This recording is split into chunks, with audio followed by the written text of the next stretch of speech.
Boa noite, meu nome é Fabiana e hoje eu vou apresentar o meu trabalho sobre padrões de desenvolvimento. O escolhido foi protótipo. Agora eu vou fazer uma breve introdução. O padrão protótipo é um padrão de design comportamental que permite criar novos objetos copiando um objeto existente, em vez de criar um novo objeto do zero. Isso é útil quando a criação de um objeto é um processo complexo ou quando a criação de novos objetos deve ser feita de maneira dinâmica, com base em protótipos pré-existentes. O que é um protótipo? O padrão protótipo é usado quando você precisa criar instâncias de um objeto, mas a criação desses objetos é dispendiciosa ou lenta. Em vez de criar um novo objeto do zero, o padrão permite que você crie objetos, clonando um protótipo. Este padrão é amplamente utilizado em cenários em que você precisa criar vários objetos semelhantes, mas com pequenas variações entre eles. Ele define uma interface para clonagem de objetos e usa essa interface para criar cópias dos objetos existentes. Como funciona o padrão protótipo? Ele funciona da seguinte maneira. 1. Definir uma interface de clonagem. A classe protótipo possui um método para clonar o objeto. 2. Criar protótipos concretos. As classes concretas implementam a interface e oferecem uma forma de criar uma cópia exata de si mesmas. 3. Clonar objetos. Ao invés de criar novos objetos do zero, você clona os protótipos existentes, modificando-os conforme necessário. Por exemplo, se você tem um objeto complexo, como uma configuração de sistema, você pode cloná-lo para criar diferentes instâncias com as mesmas configurações, alternando apenas os parâmetros que precisam ser únicos. Vantagens e desvantagens. Vantagens: redução de custos de criação. Clonar um objeto é geralmente mais barato do que criar um do zero, especialmente quando o processo de criação é complexo. Facilidade de modificação. É mais fácil modificar um objeto clonando e alterando partes dele do que refazer toda a construção do objeto.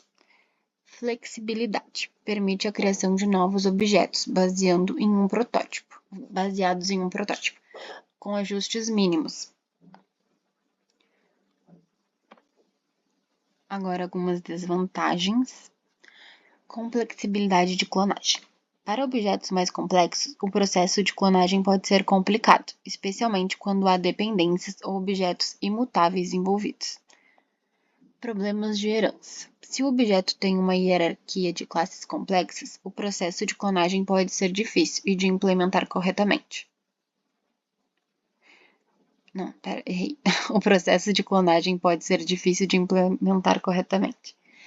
Manutenção. Se o protótipo for alterado, pode ser necessário ajustar todos os objetos que foram clonados a partir dele.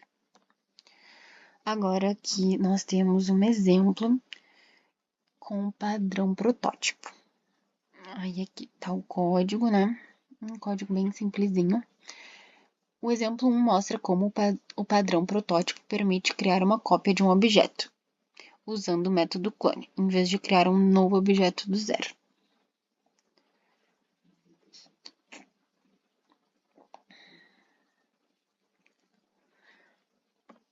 Agora um exemplo sem padrão. O exemplo 2 mostra a criação de objetos diretamente, o que pode ser mais custoso se os objetos forem complexos ou se houver muitos objetos semelhantes a serem criados. Conclusões. O padrão protótipo é uma excelente escolha quando você precisa criar cópias de objetos existentes de forma eficiente.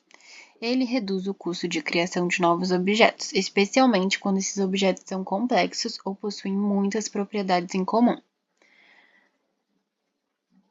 Embora seja útil em muitos cenários, é importante estar atento à complexibilidade de processo de clonagem, especialmente quando o objeto tem dependências ou uma estrutura complexa.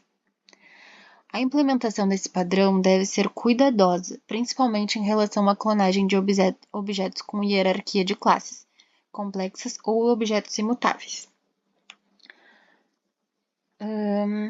Este padrão é especialmente útil em sistemas que exigem a criação de objetos semelhantes, como jogos, sistemas de configuração ou qualquer outra aplicação onde a clonagem de objetos seja mais vantajosa que a criação completa a partir de uma fábrica. Foi isso, muito obrigada.